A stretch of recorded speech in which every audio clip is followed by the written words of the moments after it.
নমস্কার, আমি Subhashis Chakraborty, Salt Lake sector 2 Panchakarma centre থেকে আরোগ্য আয়ুর্বেদা পঞ্চকর্মা প্রাইভেট লিমিটেড। তো আজকে আপনাদের কাছে যেটা আলোচনা করব সেটা হচ্ছে পোটলি হার্বাল পোটলি মাসাজ।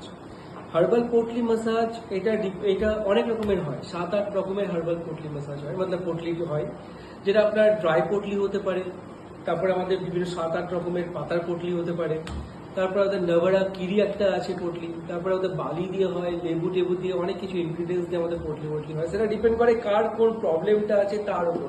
একটা আর্থ্রাইটিস পেনের জন্য আমি অন্য পোটলি দেবো, তারপরে কাউরি হয়তো জয়েন্টে পেন করছে এক্সট্রা ভাবে, কোনো চোট লেগে গেছে, হাড় ফুলে গেছে, তার জন্য একটা আলাদা পোটলি, মাসেলে ক্র্যাম্প আছে, মাসেলে কোনো প্রবলেম আছে, তার জন্য অনেক অন্য রকমের পোটলি দেবো।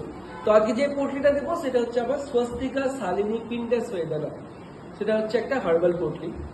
এই পোটলি বেনিফিট যেটা হচ্ছে, নার্ভের প্রবলেমের জন্য এই পোটলি সবাই নিতে পারে। কারোর হাড়ের কোনো প্রবলেম আছে, মানে কারোর হাড় ভেঙে গেছে কিছুদিন আগে, সেই হাড়টা জোড়া করার জন্য, স্ট্রেন দেওয়ার জন্য আমরা সেই পোটলি মাসাজটা করতে পারি, স্বস্তিকা শালিনী পোটলি মাসাজ। তারপরে ইভেন আমাদের ফুল বডির গ্লোয়ের জন্য, ঠিক আছে, স্কিন টোনিং এর জন্য আমরা এই পোটলিটা আমরা নিতে পারি। এই পোটলির অনেক ফায়দা আছে। হয়তো কোনো হয় না, শরীরের মধ্যে ব্যাচে ভাব, চড়াত ভাব, কোনো রকমের পাওয়ার পাচ্ছি না, হ্যাঁ, তো এর জন্য পোটলিটা একবার নিয়ে দেখবেন, তৎক্ষণাৎ ইনস্ট্যান্ট আপনারা রেজাল্ট পেয়ে যাবেন। স্বস্তিকা শালিনী পিন্ডাস হয়ে গেল।